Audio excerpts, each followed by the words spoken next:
Good afternoon, everyone. I am Ina Marbella. My topic is types of psychological tests. Using different criteria, psychological tests can be classified in a different manner. First is the according to the mode of administration. Under niyan is individual test and group test. In according to the rate of performance, speed test and power test. According to the mode of interpretation, under niyan is norm reference test and criterion reference test.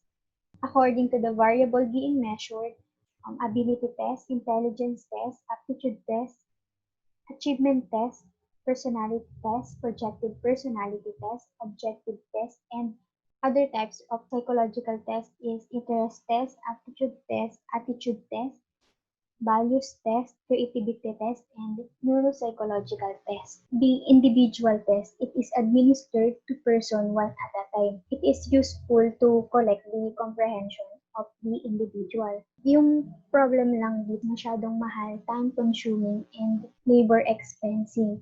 On the other hand, group test can be administered for more than one individual. Dito naman, it is economical and time-saving. And also, the example is the classroom setting, wherein the instructor given a test to the students. Next is the power test. It requires the examinee to exhibit the extent or depth of his understanding, the varying levels of difficulty. It measures the performance rather than the speed.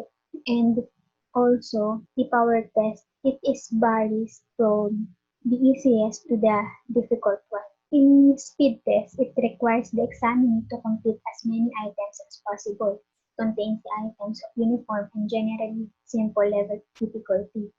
Dito naman, it measures the speed and accuracy ng student within the time limit. In norm reference tests, the raw scores are converted to the standard score, or it measures the comparison between your knowledge and the knowledge of the norm group. Example, the student's score compared to the score of his classmates. In criterion reference test, raw scores are reference to the specific cut-off scores. Mostly, yung criterion reference ginagamit sa school. Dito naman, kino-compare yung student knowledge and skills against yung sa some criteria. Example, the level of performance. Para maging top student ka, kailangan ma-achieve mo yung highest performance. Meron silang cut-off scores para ma-compare nila kung sino yung mga basic, proficient, and advanced student. Mental ability test contains items that can be scored in terms of speed, accuracy, or both. It includes the intelligence test, the aptitude test, the achievement test. The personality test measures traits, qualities, attitudes, or behavior that determine a person's individuality. It can also use to clarify clinical diagnosis, guided and therapeutic interventions, and also nakakatulong din siya sa pag-predict on how people respond on a certain situation. Next is the intelligence test. The intelligence tests are the psychological tests that are designed to measure a variety of mental functions such as reasoning, comprehension, and judgment, or your basic ability is simply to understand the world around you, to assimilate its function, or to apply a knowledge that can enhance a quality of life. Example, the Raven's progressive matrices. It is a group test typically done in educational setting.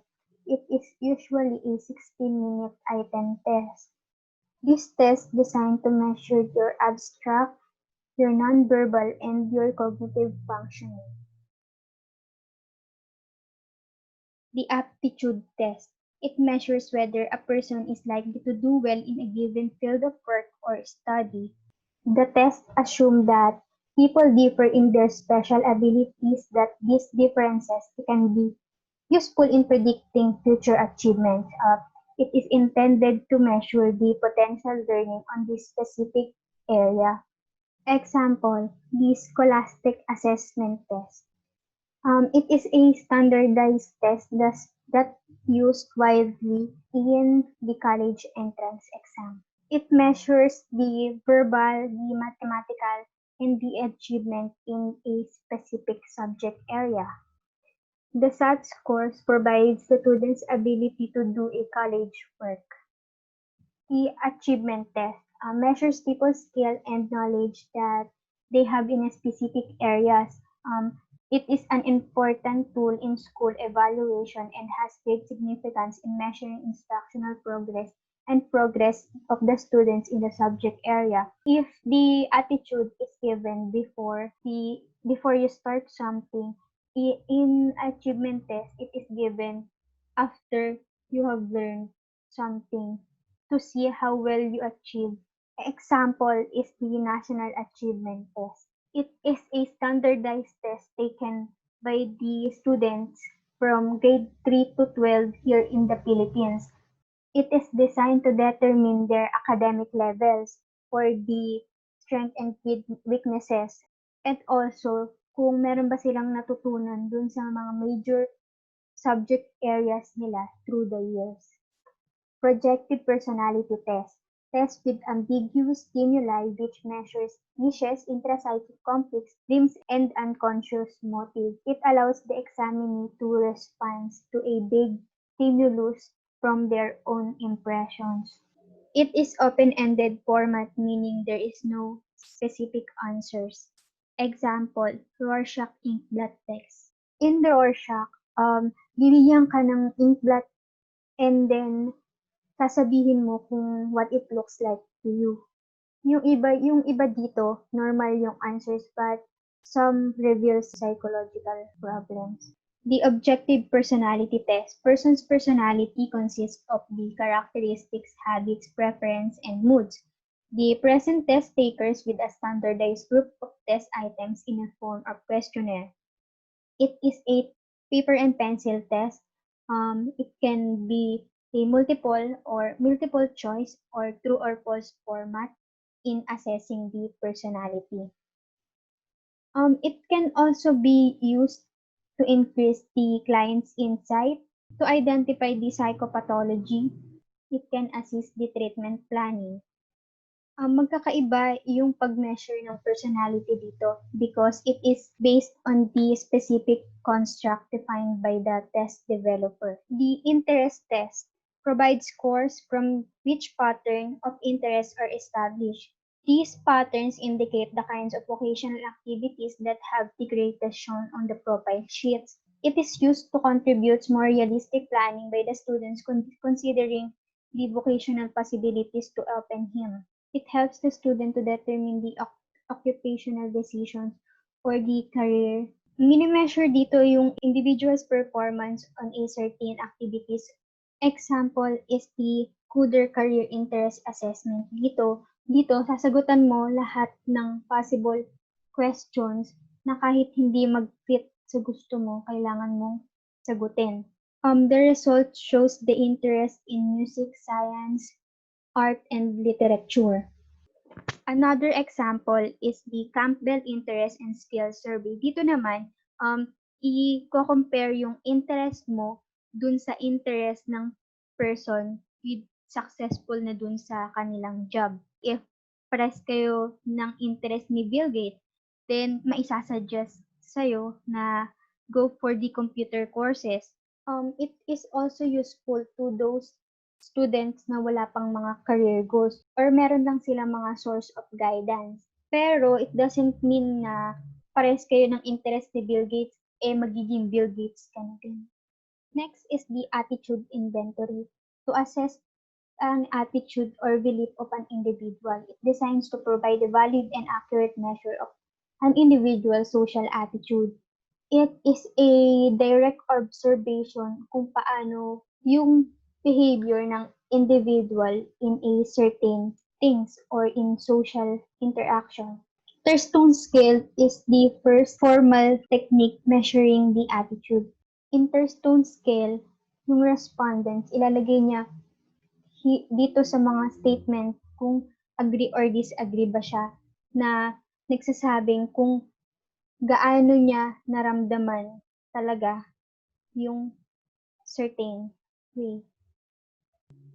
Values inventory. Values are strong beliefs that guide our thoughts and actions. We all have a specific set of core values and beliefs that serve our compass or guiding principle in our personal and professional lives. It can be measured the generalized and dominant interest. Example, the rebellion values inventory. Ito, it identify the candidates who are more likely to be committed and satisfied in their work. Is designed to compare candidates' work-related values to the organizational values. In a rank order, ika-calculate nila kung sino yung pinaka may or kung sino yung most pagkaparehas na values doon sa organization. Down with the 20 candidates. Kung sino yung pinakauna with a match and congruent values to the organization, then siya most likely yung may committed and satisfied sa work. Creativity test measures specific cognitive processes such as thinking divergently, making associations, constructing and combining broad categories or working on many ideas simultaneously. In creativity test, i-assess dito yung person's capacity in unusual or unexpected problems in a vaguely defined problems. The example of creativity test is the tolerance test of creative thinking.